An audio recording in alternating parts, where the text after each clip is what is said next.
ఉంటాయో ఉండవో అర్థం కాదు. సత్తా లేని నాయకుడు మరి సెలవులు ఉంటే ఏంటి, లేకపోతే ఏంటి? సత్తా లేదు, సత్తా కోసం ప్రయత్నించే పని లేదు. ఇది ఇవాళ రాష్ట్రంలో జరుగుతున్నటువంటి అంశాలు.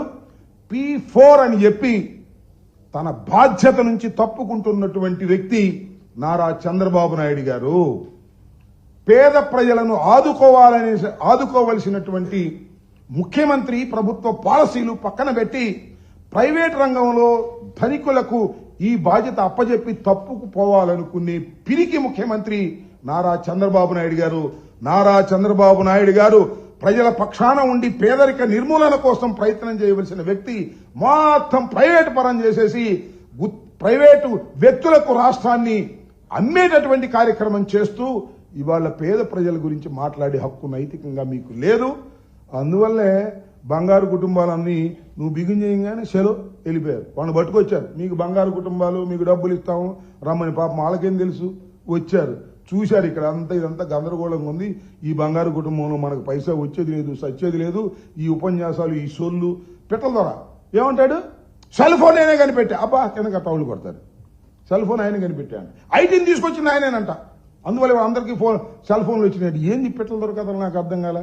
ఐటీ సెల్ ఫోన్లు ప్రపంచవ్యాప్తంగా వస్తున్నటువంటివి. ఆ సమయానికి నువ్వు అక్కడ ఉన్నావు, దాన్ని చెబుతున్నావు.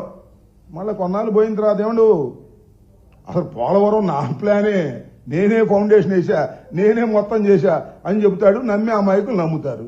ఇప్పుడు చంద్రబాబు నాయుడు గారు చెబుతున్నా ఎన్టీ రామారావు గారి దగ్గర నేను శిష్యర్కం చేశానని, శిష్యర్కం అక్కడ చేశానని చెప్పి ఆయన దగ్గర నుంచి కొట్టేసినటువంటి రాజకీయ పార్టీ P4లు, సూపర్ 6లు ఎగ్గొట్టి P4లు పెట్టి ప్రజల్ని మోసం చేయాలనుకుంటున్నటువంటి తెలుగుదేశం కూటమి ప్రభుత్వానికి రోజులు చెల్లాయి. కాకపోతే ఎన్నికలు ఇప్పుడు లేవు.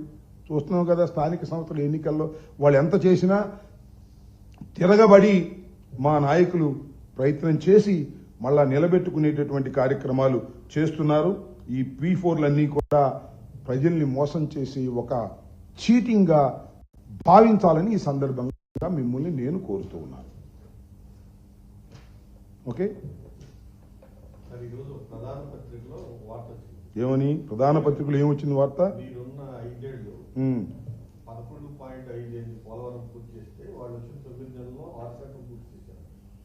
నేను ఒకటి అడుగుతానండి. ప్రధాన పత్రికలో ఆ పత్రిక రాసిన పత్రికకి చంద్రబాబు నాయుడు గారు చెబితే నేను మనవి చేస్తున్నా, చర్చకు నేను సిద్ధంగా ఉన్నాను. పోలవరం ప్రాజెక్టు విషయంలో నారా చంద్రబాబు నాయుడు గారి తెలివి తక్కువ వలన, ఆయన దురాశ వలన ఈ ప్రాజెక్ట్ ఇంత లేట్ అయిందని, ఈ దుస్థితికి వచ్చిందని నేను ఇప్పటికీ ఎప్పటికీ దాని మీదే స్టాండ్ అయి ఉన్నాను. చర్చకు నేను సిద్ధం, ఎవరితో అయినా చర్చకు సిద్ధం. దానిలో సందేహం లేదు. చర్చ అంటే మళ్ళీ కొట్టుకోవటం కాదు, ఆరోగ్యకరమైన చర్చ చేద్దాం, మనకి అభ్యంతరం లేదు. పోలవరం విషయంలో వైఎస్ఆర్ కాంగ్రెస్ పార్టీ జగన్మోహన్ రెడ్డి గారు, రాజశేఖర రెడ్డి గారు చాలా కష్టపడి చిత్తశుద్ధితో పనిచేశారు. చంద్రబాబు నాయుడు గారు అది ఏటీఎంగా భావించి డబ్బులు కాజేయటం కోసం మాత్రమే ఆ ప్రాజెక్టును తీసుకొని చేసినటువంటి వ్యక్తి. ఇది నేను చెప్పిన మాటే కాదు, ఇవాళ భారత ప్రధాని కూటమి సభ్యుడు అయినటువంటి మోడీ గారు కూడా చెప్పినటువంటి సందర్భం ఉంది. ఈ పిచ్చి లెక్కలు పేపర్లో పిచ్చి లెక్కలు వేస్తారు. ఈనాడు, ఆంధ్రజ్యోతి సంబంధించిన వేసి ప్రజల మీద రుద్దేటటువంటి కార్యక్రమం చేస్తున్నారు.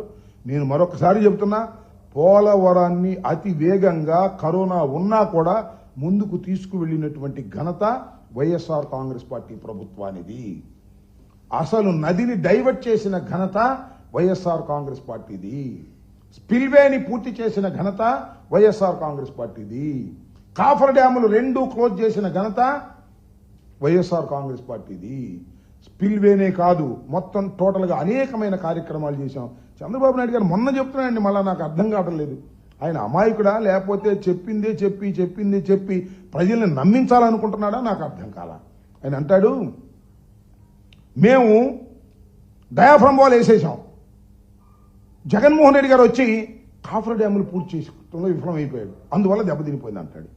నేను మొట్టమొదటి చెబుతున్నా, నేను చెప్పడం కాదు, ప్రపంచంలో ఎవరిని అడిగినా చెప్తారు, కాఫర్ డ్యాములు కంప్లీట్ కాకోకుండా డయాఫ్రమ్ వాల్ వేయటానికి వీల్లేదు. This is the rule, this is the protocol. సామాన్యుడు అడిగినా చెప్తాడు, ఏఈని అడిగినా చెప్తాడు. We have to complete the coffer dams first. Coffer dams రెండు కూడా పూర్తి అయితే అటు ఇటు మధ్యన వర్కింగ్ ప్లేస్ ఉంటుంది. ఆ వర్కింగ్ ప్లేస్లో నువ్వు ఏదైనా చేయొచ్చు. నువ్వు ఆ వర్కింగ్ ప్లేస్ క్రియేట్ కాకోకుండానే నది ప్రవహిస్తుండగానే సమ్మర్లో నువ్వు వేసేసావు. కాఫర్ డ్యాములు మాత్రం సగం సగం వేసి కూర్చున్నావు. జగన్మోహన్ రెడ్డి గారు పూర్తి చేయలేదంటే అందుకని పోయిందంట. ఇది నాకు అర్థం కాల.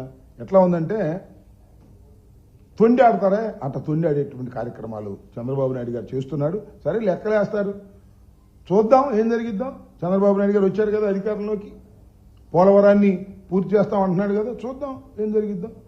కరోనా టైంలో కూడా మేము చాలా కష్టపడి ఆ పోలవరం విషయంలో చాలా ఘట్టాలను అధిగమించాం.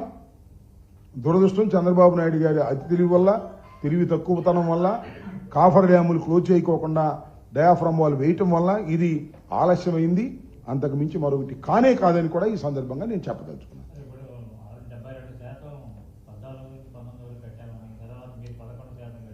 ఎన్ని పిచ్చి లెక్కలు ఇవన్నీ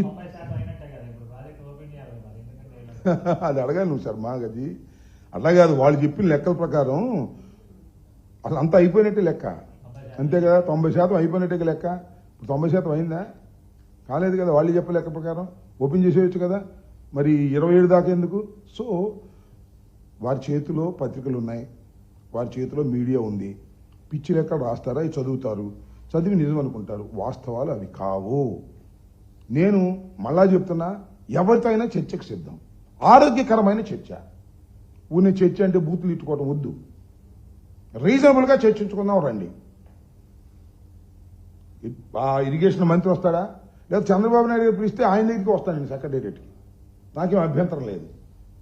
వాట్ ఈస్ దిస్?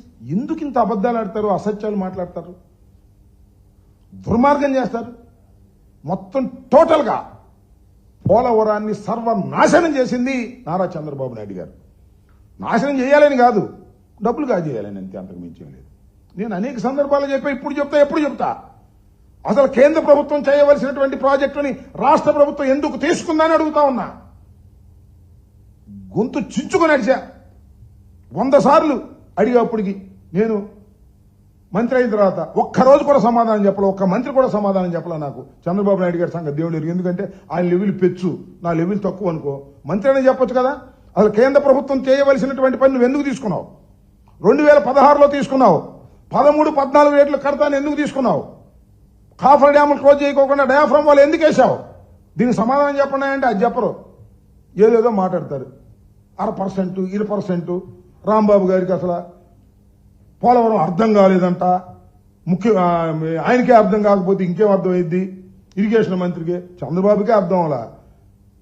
ఒక మాట చెప్తా, నోట్ చేసుకోండి.